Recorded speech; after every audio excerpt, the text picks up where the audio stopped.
Hello साथियों, नमस्कार। एक और क्वेश्चन हमने लिया है M1 R5 के प्रैक्टिकल एग्जाम के लिए और ये प्रीवियस प्रैक्टिकल एग्जाम में पूछा भी जा चुका है, वहीं से क्वेश्चन लिया गया है।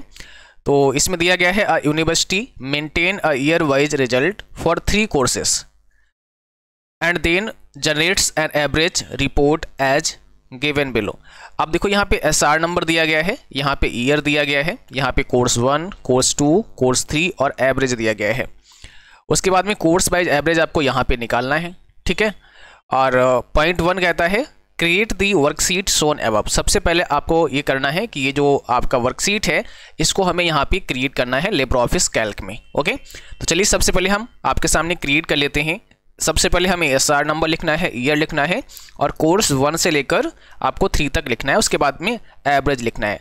तो हम यहाँ पे क्या लिखते हैं, SR नंबर लिखते हैं। इसके बाद में हम यहाँ पे ईयर टाइप कर लेते हैं। उसके बाद में हम कोर्स 1, उसके बाद में कोर्स 2 एंड कोर्स 3 और इसके बाद में यहाँ पे लिखते हैं एवरेज, ठीक है। तो हमने ये टाइप कर लिया है। अब इसके बाद में नीचे आपको SR नंबर 1 2 3 4 5 ऐसे लिखने हैं, बट यहाँ पे दिया गया है कि इस फाइल को आपको सेव करना है। सेव दी फाइल नेम, और फाइल नेम का नाम रहेगा कोर्सेस। आपको ये फाइल नेम कोर्सेस के नाम से सेव कर देनी है। तो हम यहाँ पे ये जो सेव का आइकन आप देख रहे हैं इस पर क्लिक करेंगे और इस फाइल को हम यहाँ कोर्सेस के नाम से सेव करेंगे। तो हमने इस फाइल को कोर्सेस के नाम से सेव कर दिया है। इसके बाद में लिखा है use autofill to put the SR number into cells. ये जो SR नंबर लिखे गए हैं इसके लिए हमें ऑटोफिल का इस्तेमाल करना है, ठीक है। तो ऑटोफिल हम कैसे कर सकते हैं, यहाँ पर हमें ऑटोफिल, जैसे हमें ऑटोफिल जब हम करते हैं तो देखो मैं दिखाता हूँ। आप यहाँ पर 1 लिखेंगे, ठीक है। SR नंबर में आपको यहाँ पे 1 टाइप करना है, एंटर करना है, 2 टाइप करना है। अब इन दोनों को आप क्या करेंगे, सेलेक्ट करेंगे। ऐसे दोनों को सेलेक्ट करने के बाद में आपको यहाँ नीचे कॉर्नर पे आना है और इस प्लस पॉइंट से आप इसको ऐसे ड्रैग कर सकते हैं, इस प्रकार से ड्रैग कर सकते हैं। तो ये ऑटोफिल हो जाएगा, ठीक है। तो आपको मैनुअली टाइप नहीं करना है, मेन जो SR नंबर है वो ऑटोफिल करना है और ये 5 तक है तो आपको 5 तक ही रखना है, बाकी को हम डिलीट कर देते हैं। अब इसके बाद में अगला जो पॉइंट है वो क्या कहता है, set the column width as follow. Column A 8, column B 14, column C and D 15 and column E और F जो है वो 14। अब यहाँ पर क्या करना है कि जो कॉलम की विड्थ है ना वो कॉलम A की हमें 8 कर देनी है, कॉलम B की 14 कर देनी है। तो चलिए कॉलम A की विड्थ को हम पहले चेंज करते हैं।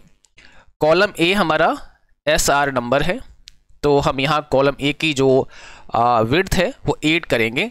तो हम यहाँ पे क्या कर सकते हैं, कॉलम पे क्लिक कर लीजिएगा, इसके बाद में फॉर्मेट और इसके बाद में कॉलम, इसके बाद में विड्थ पे क्लिक करना है। यहाँ पे आपको 8 डाल देना है और एंटर प्रेस कर देना है। तो कॉलम की जो विड्थ है ना वो यहाँ पे 8 हो चुकी है। थोड़ा सा साइज हम बड़ा कर लेते हैं ताकि आपको थोड़ा और आसानी से विजुअल हो पाए। ये देखो, और इनको हम बोल्ड कर देते हैं, ठीक है। आपको नहीं करना है बट हम करके यहाँ पे दिखा रहे हैं ताकि थोड़ा सा आपको ठीक ठाक दिखे। यहाँ पे आप जब यहाँ पे लिखा जाए बोल्ड करने के लिए तभी आपको बोल्ड करना है, अदरवाइज नहीं करना है। तो ये कॉलम A का हमने कर दिया 8, कॉलम B को हमें क्या करना है, 14 करना है। तो कॉलम B को ऐसे ही कर लेंगे, कॉलम B पे हम क्लिक करेंगे, यहाँ पे कहीं पे भी क्लिक कर लो, कोई दिक्कत नहीं है। और फॉर्मेट मेनू में जाइएगा। फॉर्मेट मेनू में जाने के बाद में आपको कॉलम मिलेगा, कॉलम विड्थ मिलेगा। यहाँ पर हमें क्या करना है, 14 लिख देना है। तो हमने 14 यहाँ पे कर दिया है। तो ये हमारा कॉलम B भी 14 हो चुका है। इसके बाद में कॉलम C एंड D कितना करना है, 15 करना है। तो कॉलम C एंड D को 15 करते हैं और कॉलम E और F को 14 करते हैं। तो कॉलम C एंड D क्या दिया है, कॉलम C एंड D को 15 करना है। C एंड D को हमें क्या करना है, 15 करना है। तो फॉर्मेट, उसके बाद में कॉलम, यहाँ विड्थ पे जाएंगे और इसको हमें करना है 15।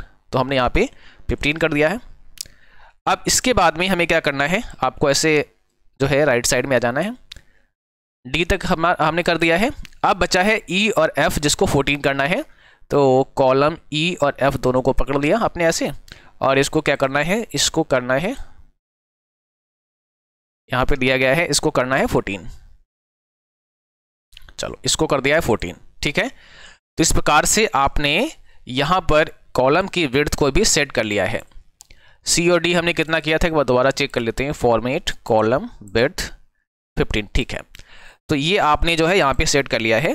अब देखो यहाँ पे ना, यहाँ पे आप देख सकते हैं नीचे ये जो स्क्रॉल बार दिए गए हैं हॉरिजॉन्टल, इससे आप लेफ्ट राइट करके आप ऐसे जा सकते हैं। तो हमने इसको लेफ्ट में कर लिया है, हमारा एसआर नंबर यहाँ पे दिया गया है। अब अगला जो पॉइंट है इसमें लिखा है complete the report to calculate the course wise average in rows 6। Complete the report to calculate the course wise average in row 6, यानी 6 रो में यहाँ पे हमें क्या चाहिए, यहाँ पे चाहिए कोर्स वाइज हमें एवरेज चाहिए। तो यहाँ पे एवरेज, यहाँ पे एवरेज, यहाँ पे एवरेज हमें चाहिए। तो कोर्स वाइज एवरेज हम टाइप कर लेते हैं पहले, जैसे यहाँ पे टाइप है ना ये वाला, तो ये लिख लेते हैं कोर्स वाइज एवरेज। तो यहाँ पे हम लिखेंगे course wise average, course wise average. और इतना लिखने के बाद में, कोर्स वाइज एवरेज लिखने के बाद में हम क्या करेंगे, इनको मर्ज करा देंगे, ठीक है। कोर्स को ऐसे लिखोगे, अब इन दोनों को ऐसे मर्ज करा दो यहाँ से, क्योंकि जो एसआर नंबर के नीचे हमने लिखा है और ईयर आ रहा है, दोनों को आपस में क्या करोगे, मर्ज कराओगे। मर्ज कैसे कर सकते हैं, तो यहाँ फॉर्मेटिंग टूल बार में आप देखोगे यहाँ पे मर्ज एंड सेंटर का ऑप्शन है, यहाँ पे क्लिक कर दो। तो ये मर्ज हो गया, इसको लेफ्ट ले लो आप, ये हो गया मर्ज आपका। मर्ज होने के बाद में अब यहाँ पर जो है बॉर्डर हम अप्लाई कर देते हैं, ठीक है। यहाँ पे बॉर्डर अप्लाई कर देते हैं। तो ये वाला जो एरिया है हमारा, इसमें हम क्या करेंगे, पूरा बॉर्डर अप्लाई करेंगे यहाँ तक। और बॉर्डर हम कहाँ से कर सकते हैं, यहाँ से हम बॉर्डर अप्लाई करेंगे, ठीक है। चलो, तो ये हो गया हमारा बॉर्डर अप्लाई इस प्रकार से। अब देखिए कोर्स 1 के नीचे हमारा एवरेज यहाँ पे निकलना चाहिए, ठीक है, जैसा कि यहाँ पे दिया गया है, जिस प्रकार से यहाँ पे दिया गया है। तो यहाँ पे अब हमें क्या करना है, कोर्स जो है कोर्स वाइज एवरेज याद करना है रो नंबर 6 में, यानी यहाँ पे हमें निकाल के दिखाना है। चलिए हम यहाँ पे निकाल के दिखाते हैं, बट इससे पहले हम यहाँ पे जो डेटा है वो भी एंटर कर लेते हैं। तो ईयर यहाँ पे हमने टाइप नहीं किया है अभी, हमें ईयर यहाँ पे टाइप कर लेना है। 2014, 15, 16, 17, 18 इस टाइप से यहाँ पे लिखा गया है। तो हम यहाँ ईयर लिखते हैं 2014, 2015, ठीक है, 2014, 2015, और दोनों को सेलेक्ट करके इसको भी ड्रैग कर लेंगे। तो ये ऑटोमेटिकली आपका 16, 17 और 18 तक आ जाएगा। अब यहाँ पे 300 है, कोर्स 1 में 300 है, 450 है, तो यहाँ पे 300, 450, ओके। इसके बाद में क्या है 490, उसके बाद में क्या है 600, 500, 600 एंड 500, ये लिख लिया आपने। कोर्स नंबर 2 में क्या दिया है 650, 500, 400, तो 650, उसके बाद में आपको यहाँ पे लिखना है 500, ठीक है। और इसके बाद में दिया गया है 400, 650 अगेन और 550, ये आपने टाइप कर लिया। कोर्स नंबर 3 में क्या दिया गया है 560 दिया है, फिर 400, फिर 250, तो 560, फिर 400, फिर 250, ठीक है। एंड इसके बाद में दिया है 350, फिर 450, तो ये आपने जो है वैल्यू यहाँ लिख ली है। तो आई होप आपके समझ में आ रहा होगा। ये थोड़ा सा ना बहुत बाइट हो गया है, क्योंकि ऐसा बताया गया है कि इतना इतना आपको कॉलम का साइज रखना है। हम चाहते हैं कि पहले आपको समझा दें, तो कॉलम के साइज को छोटा कर लेते हैं, ठीक है, ताकि आपको साफ साफ विजुअल हो पाए, और बाद में फिर इनके अकॉर्डिंग साइज को बड़ा कर लेंगे। तो एक काम करते हैं, हम यहाँ पे ऐसे करके एडजस्ट कर लेते हैं। अब देखो हमने थोड़ा सा यहाँ पे ना अपना जो सीट है इसमें डेटा को थोड़ा सा कॉलम को हमने सेट कर लिया है, ताकि आपको समझ में आए। फिर मैं अभी इसको वैसा ही कर दूंगा जैसा वहाँ भी बोला गया है, ठीक है। तो ये आपका जो है हमने डेटा यहाँ पे एंटर कर लिया है। आई होप आपके इतना समझ में आ गया होगा कि कैसे मुझे ये काम करना है। अब देखो वैसे तो हम ये पहले से बना सकते थे और उसके बाद फिर केवल आपको फार्मूला समझा सकते थे, लेकिन मैंने सोचा कि बहुत सारे हो सकता है नए बच्चे हों, तो कैसे बनेगा वो पूरा हम आपको बना के ही सामने दिखा देते हैं। अब हमें एवरेज याद करना है रो नंबर 6 में, यानी यहाँ पे हमें एवरेज चाहिए, इस वाले में एवरेज हमें चाहिए कोर्स 1 का। तो देखो एवरेज याद करने के लिए एक सूत्र होता है वो आप याद रखो, इक्वल लिखना है आपको, एवरेज आपको यहाँ पे टाइप करना है, ब्रैकेट को स्टार्ट करना है। अब नंबर 1 यानी यहाँ से लेकर हमें और नीचे तक जहाँ तक आपके जो मार्क्स दिए गए हैं वहाँ तक सेलेक्ट करके ब्रैकेट क्लोज कर देना है।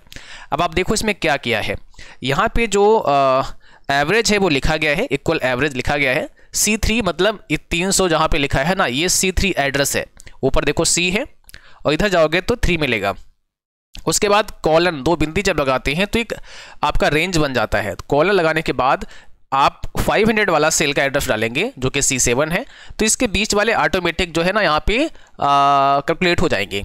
तो C3:C7 आप एंटर प्रेस करेंगे तो इनका जो एवरेज है ना वो निकल के यहाँ पे आ चुका है। और इसको भी सेंटर कर देते हैं, तो ये एवरेज आपका यहाँ पे निकल के आ चुका है। अब इसी प्रकार से हम इसका भी एवरेज निकाल लेंगे। तो सेम आप चाहो तो इसको वो कर सकते हो, लेकिन हम आपको निकाल के ही दिखा देते हैं। एवरेज फिर से हमने लिखा अगेन। अब इस सेल का एड्रेस क्या है, आप चाहो तो मैनुअली टाइप कर दो। जैसे ऊपर देखो D है ना, और 650 पहला रो है ना, तो ये 3 वाला है, तो आप यहाँ D3 लिखो, 2 बिंदी लगा दो। इसके बाद में यहाँ पे 550, तो ऊपर तो D है। अब इसके सामने चले जाओ, यहाँ पे देखो क्या है, यहाँ पे 7 है, तो D7 कर दो, ब्रैकेट क्लोज करके एंटर प्रेस कर दो, तो भी निकल के एवरेज आपका आ जाएगा। ठीक है। अब कोर्स नंबर 3 में निकालना है इक्वल एवरेज। इसके बाद में हम फिर से इसको सेलेक्ट कर लेते हैं। आप चाहो तो जैसा कर सकते हैं जैसा आप चाहते हैं। यहाँ पे एवरेज आ चुका है। अब देखो ये हमने यहाँ पे कोर्स 1, कोर्स 2, कोर्स 3 का भी एवरेज ज्ञात कर लिया है। अब यहाँ पे क्या बोला गया है, अब सबसे लास्ट में यहाँ पे बोला गया है provide formula to calculate year wise average in column F। अब हमें क्या करना है, ईयर वाइज एवरेज निकालना है और वो कॉलम F में निकालना है। कॉलम F हमारा ये वाला है, तो कॉलम F में हमें ईयर वाइज एवरेज ज्ञात करना है। अब कैसे ज्ञात करेंगे, तो same formula equal average, bracket को स्टार्ट करेंगे। अब भाई हमें 2014 का कोर्स 1, कोर्स 2, कोर्स 3 का एवरेज निकालना है, तो इन सभी को ऐसे करके सेलेक्ट करेंगे और ब्रैकेट क्लोज कर देंगे। यानी C कॉलम रो नंबर 3, तो पहला C3 कॉलन, फिर आपका यहाँ आएगा E और 3 एंटर। तो देखो इसका एवरेज निकल के आ चुका है। ठीक है। अब इसी प्रकार से आप चाहो तो सीधे ड्रैग कर लो, बाकी को निकालने की आवश्यकता ही नहीं होगी, आप सीधे ड्रैग कर सकते हैं, तो इनका एवरेज आ जाएगा। अभी जो डेसिमल प्लेस आ रहे हैं आप इनको यहाँ से हटा सकते हैं।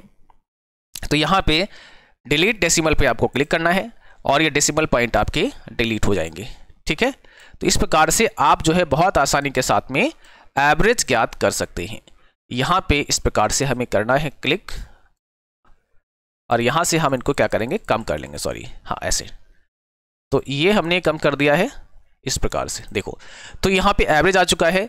अब ये बॉक्स आपका ब्लैंक छूटा हुआ है, जैसा कि यहाँ सीट में दिखाया गया है। आप यहाँ देखिएगा, यहाँ पे जो आपका है ना ये ब्लैंक छूटा हुआ है, क्योंकि हमने यहाँ पे सबके एवरेज निकाल लिए हैं, इस जगह पे सभी के एवरेज निकाल लिए हैं। ये आपके जो एवरेज निकले हैं वो ईयर वाइज निकले हैं, और यहाँ पे हमने निकाल लिए हैं जो कि आपके कोर्स वाइज एवरेज निकले हैं। तो हमने यहाँ पे जो सभी क्वेश्चन दिए हैं वो सॉल्व कर लिए हैं। तो बहुत आसानी के साथ आप ऐसे सॉल्व कर सकते हैं। दूसरा यहाँ पे जो लिखा गया था कि कॉलम A को 8 रखना है, कॉलम B को 14 रखना है, वो हम कर देते हैं। कॉलम A को हम 8 कर देते हैं, फॉर्मेट कॉलम, और यहाँ पे विड्थ कितना करेंगे, सेलेक्ट कर लीजिए, 8 डाल दीजिए, ओके कर दीजिए। ठीक है। कॉलम B को कितना करना है, कॉलम B को करना है 14, तो B को यहाँ पे कर देते हैं 14, फॉर्मेट कॉलम। ठीक है। और यहाँ पे C और D को करना है 15, तो कर देते हैं C और D को कॉलम पे जाना है, विड्थ पे जाना है 15, और इसके बाद में आपका जो ये 15 हो गया C एंड D। E और F को करना है 14, E और F को क्या करना है, 14 करना है। तो यहाँ पे बचा कौन सा, E और F ही बचा है जिसको हमें 14 करना है। इनको पकड़ना है, फॉर्मेट पे जाना है, कॉलम पे जाना है, विड्थ पे जाना है, और इनको कितना करना है, 14 करना है, ओके करना है। अब क्योंकि हम सेव तो पहले नाम से कर चुके थे, तो हम बस सेव बटन पे क्लिक करेंगे, फाइल हमारी सेव हो चुकी है, और यहाँ पर हमने अपना टास्क जो है वो कंप्लीट कर लिया है। तो यहाँ पर हमने ये जो टास्क हमें मिला था वो हमने पूरा कंप्लीट कर दिया है। आई होप आपके समझ में आ चुका होगा। अभी इसमें आपको ये सीखने को मिला है कि हम डेटा कैसे एंटर करते हैं और कैसे हम एवरेज ज्ञात करते हैं। ठीक है, चलिए अभी एक और वीडियो हम बना देंगे जिसमें कुछ और इंपॉर्टेंट फार्मूले होंगे, उनको भी हम समझा देंगे जो आपके एग्जाम में पूछे जा सकते हैं। ठीक है, थैंक यू।